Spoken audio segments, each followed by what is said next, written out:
Hello friends, and not yet friends, welcome back to Mary's Test Kitchen, where we're taking all the flavor, the spices, the sweetness, and textures from Nashville Hot Chicken, and using them for our own nefarious plant-based purposes. I mean, this truly heavenly Nashville Hot Tofu. Crispy on the outside, but tender and full of juicy deliciousness on the inside, this sweet and spicy dish is tofu for everyone, even people who don't really care for tofu.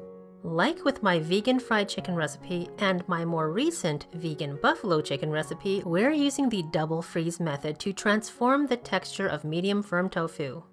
You take the medium firm tofu, don't open it, and just stick it in the freezer. When it's solid, layers will have formed inside by the water turning to ice. Take it out of the freezer and let it thaw completely, but make sure it stays cold. Please check the blog post on ways to do this safely, because we need to freeze and thaw a second time. For some reason, this makes the tofu more sturdy so you can press it really well without it breaking. Don't ask me why, but freezing only once makes the tofu way more delicate. Finally, open the pack of tofu and drain it. The medium firm tofu I buy always gets this texture every time I do this, but not all brands are the same. Check the blog post for details. Press it with something like this tofu making mold, a dedicated tofu press, or squeeze it evenly between two cutting boards. Then you can rip the block into bite-sized chunks. Make them as dry as possible by blotting with a clean, dry, lint-free kitchen towel. Get all that tofu taste and water out.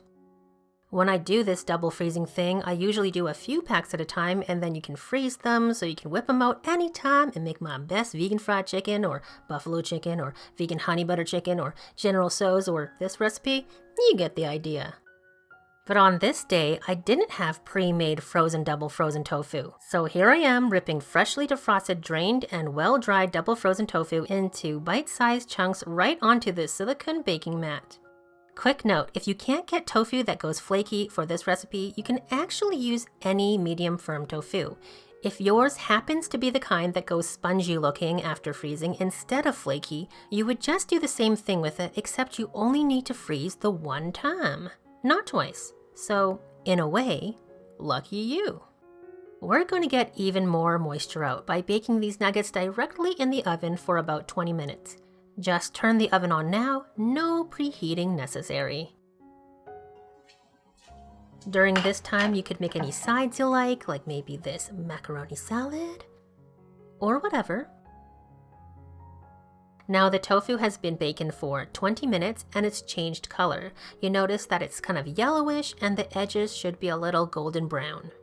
I'm just going to flip them before putting them back in the oven for another 10 minutes to dehydrate even more. Really trying to get that moisture out. Next, I'll make the marinade, which will put the moisture back into the tofu along with a whole lot of flavor. There are a number of things going in, so make sure you have your list handy. You'll combine a third cup, or about 80 ml, of liquid from a jar of dill pickles, 2 tablespoons of brown sugar, a tablespoon of cayenne, though you can replace some of that with sweet paprika if you can't take the heat, 2 tablespoons of nutritional yeast, a teaspoon of paprika, a teaspoon of garlic powder, a 1/4 teaspoon of white pepper, and a 1/4 teaspoon of salt. I didn't add it today, but for a richer flavor, optionally add 1 or 2 tablespoons of melted vegan butter or butter-flavored coconut oil. Then, when the tofu is ready, just toss it in. Press the tofu pieces gently so they don't just get coated, but they suck up the marinade. You could use this technique with all sorts of flavor combinations. I love doing a Chinese 5-spice with black vinegar, or lemon Dijon maple, or just soaking it in some ranch-style marinade or buffalo sauce. The combinations are really endless. Now the tofu has soaked up every drop and it's time to bake again. First, spread out the pieces and spray or drizzle on some oil. The oil is essential to make the tofu a little crispy on the outside, but also to lock moisture in. Otherwise, it's really easy to overbake, and they'll become more dry and chewy on the inside instead of juicy and delicious. 10 minutes later, and we're ready to plate up some thick sourdough and salad, or whatever side you've rustled up. and our Nashville Hot Tofu. Those nugs go on the bread along with tangy dill pickles.